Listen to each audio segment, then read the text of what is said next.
hello friends खुलुमबाय आंनि Bodos of enough' YouTube चेनेलाव नोंथांमोनखौ फिन खनसेबाव गासैखौबो बराय हरबावबाय आसा खालामो गासैबो मोजां दं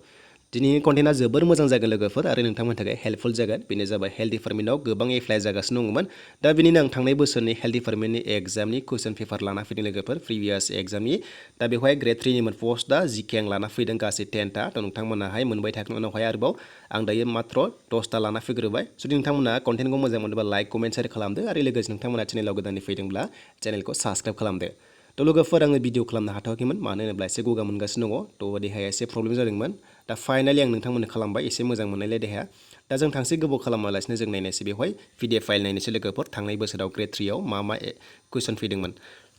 दा फैबाय आङो डाइरेक्ट पिडिएफ फाइलाव लोगोफोर आं बेखौ पिडिएफ फाइल खालामना लाबाय आं कालेक्सन खालामनानै आरो लोगोसे दंबावो फैबाय थागोन उनावहाय लाना फैबावगोन दा बे जाबाय लोगोफोर एग्जामा ग्रेड 3निमोन बियो DHSFWनिमोन लोगोफोर डाइरेक्टरेट अफ हेल्थ सार्भिसनिमोन लोगोफोर बियो जाबाय फेमिलि वेलफेयारनिमोन बियो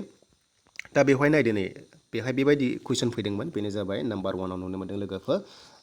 दा आर्जन्स केम टु इन्डिया फ्रम दा माहाय सोंदों माने आर्जन्सफ्रा बबेनिफ्राय फैदोंमोन होनना बुंदों इन्डियायाव लोगोफोर बेनि एन्सारा नैबे जागोन सेन्ट्रेल एसियानिफ्राय फैदोंमोन बिथांमोना बेनो जाबाय बि लोगोफोर जुदि नोंथांमोना बेबायदि कुइसन मोनोब्ला बेनि एन्सारखौ होबानो जाबाय सेन्ट्रेल एसिया होननानै दानिया फैबाय जोङो नाम्बार 2आव कुइसनाव बेनो जाबाय where did Gautam Buddha born थ' लोगोफोर गौतम बुद्धआ बबेयाव जोनोम जादों होनना सोंनाय जादों दा बेनि एन्सारखौ नोंथांमोना मा सानदों बेहाय दङ अप्सनाव लोगोफोर बेवहाय दङ नै थ' बेनि एन्सारा जाहैबाय लोगोफोर नैबेवहाय नुनो मोन्दों बेनि एन्सारा जाहैबाय नैबे डिया जागोन लोगोफोर बेनि एन्सारा जुदि नोंथांमोना बेबायदि कुइसन सोंनाय नुयोब्ला डिखौ होबानो जाबाय बेनो जाबाय लुम्बिनी पार्कआव बिथाङा जोनोम जादोंमोन दा जों थांसै नेक्स्टआव 3आव थ' 3आव जों मोनबाय लोगोफोर बेवहाय थ' 3आव दङ थ' बेवहाय माखासे अपसन दङ लोगोफोर नोंथांमोना बेबायदि अपसनखौ मोन्दों जेरै फैदों बेबायदि अपसनखौनो आं बेवहाय होजोबदों थ' लोगोफोर बेवहाय नायदो नाम्बार 3आव हु वाज दा फाउन्डार अफ स्लेभ डायनास्टि थ' लोगोफोर माने बिनि गायसनगिरिया सोरमोन होननानै सोंनाय जादों थ' बेनि एन्सारखौ नोंथांमोना नायोब्ला बेवहाय नुनो मोनगोन बेनो जाबाय लोगोफोर नैबेवहाय दङ बेनो जाबाय नोंथांमोना बेखौहाय किउब उदिन आइबाक थ' लोगोफोर बिनि फाउन्डारा बेमोन आरो बियो जाबाय लोगोफोर बि दानिया जों थांसै नेक्स्टआव नाम्बार 4आव थ' बेवहाय नाम्बार 4आव सोंदों बेनो जाबाय हु वाज दा first Mangal ampere in India लोगोफोर बिनि एन्सारखौ नोंथांमोना बेवहाय सेलेक्ट खालामदों बबेखौ सानदों थ' नोंथांमोना बिनि एन्सारखौ मोन्दों बिनि एन्सारा नैबे बाबरा जागोन थ' नोंथांमोना बेबायदि कुइसन फैयोब्ला नैबे बाबरखौ होबानो जाबाय सेलेक्ट खालामनानै अप्सनाव दंखायो दा जों थांसै नाम्बार 5आव लोगोफोर थ' नाम्बार 5आव फैबाय लोगोफोर दानिया होन्दों बेवहाय नाम्बार 5 बि एसे पलिटिकेल लाइन जाहैबाय हु वाज दा first president of Indian national Congress थ' लोगोफोर इण्डियान नेसनेल कंग्रेसनि फार्स्ट माने प्रेसिडेन्टआ आफादगिरिया सोरमोन होननानै सोंनाय जादों थ' बेनि एन्सारा जागोन लोगोफोर नोंथांमोना एसे गेस खालामबानो जाबाय बेनि एन्सारा जाहैबाय नैबे बिआ जादों लोगोफोर बेनो जाबाय एलेन अक्ट'बियान हिउमन लोगोफोर थ' लोगोफोर बेनो जाबाय दा जों फैनोसै नेक्स्टआव बे जाबाय लोगोफोर दानिया जों फैबाय नाम्बार 6आव थ' नाम्बार 6आव सोंदों बेवहाय नाम्बार 6नि कुइसनखौ नोंथांमोना मोजां गोसोआव लाबानो जाबाय फैबाय थानाय जायो बे जाबाय जिअग्राफि लेभेलनि थ' लोगोफोर बेवहाय होन्दों what is the second largest river in the world थ' लोगोफोर बेनि एन्सारा जागोन बे एमाजन थ' लोगोफोर नोंथांमोना जुदि बेबायदि कुइसन मोनोब्ला एमाजनखौ होबानो जाबाय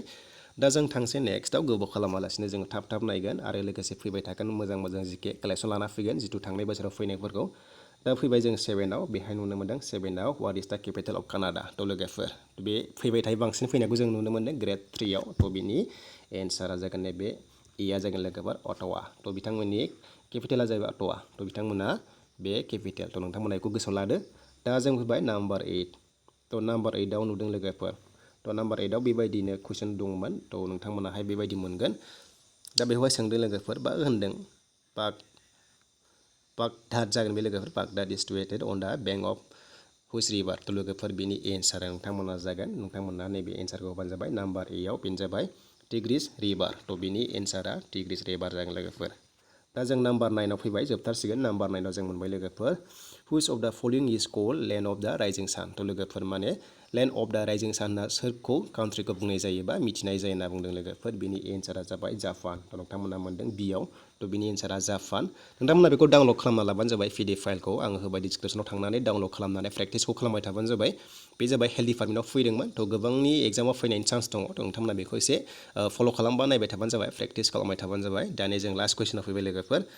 बेवहाय लास्ट कुइसनाव सोंदों लोगोफोर थ' नोंथांमोना बेवहाय नुदों लास्ट कुइसन बेनि लास्ट कुइसननि एन्सारा जाहैबाय where is the golden temple लकेटेड इन दा सिटि अफ इन्डिया थ' बे गल्डेन टेम्पला बबेयाव दङ होनना बुंदों बबे सिटियाव दङ होनना बुंदों इन्डियानि गेजेराव थ' बेनि एन्सारा जाहैबाय लोगोफोर नैबे नाम्बार C थ' नोंथांमोना बेवहाय नाम्बार Cआव मोन्दों बेनो जाबाय लोगोफोर अमृतसर थ' बियो जाबाय पान्जाबाव दङ थ' नोंथांमोना बेखौ मिथिगौ पान्जाबाव दङ बियो थ' बे जाबाय माब्लाबा स्टेटखौ सोङोब्ला पान्जाब थ' नोंथांमोना पान्जाबखौ होबानो जाबाय दा कलकाता बा आसाम बा जिखुनु जाया माने स्टेटखौ सोंनोबो हागौ अब्ला नोंथांमोना पान्जाब होनाबानो जाबाय नैबे गल्डेन टेम्पोलखौ दा बेनोसै लोगोफोर आपडेटआ दासान्दि मोजां जबनि आपडेट गैथ'वा बेनिखायनो होथ'नाय जायाखैबो दा बेनोसै लोगोफोर थांनाय बोसोरनि बे प्रिभियास कुइसन पेपार बेनो जाबाय जिके लेभेलनि बे जाबाय DHSFWनिमोन लोगोफोर ग्रेड 3आवमोन थ' नोंथांमोना मोजां मोनोबा लाइक खालामदो कमेन्ट खालामदो आरो लोगोसे गोदानै फैदोंब्ला नोंथांमोना चेनेलखौ साबस्क्राइब खालामदो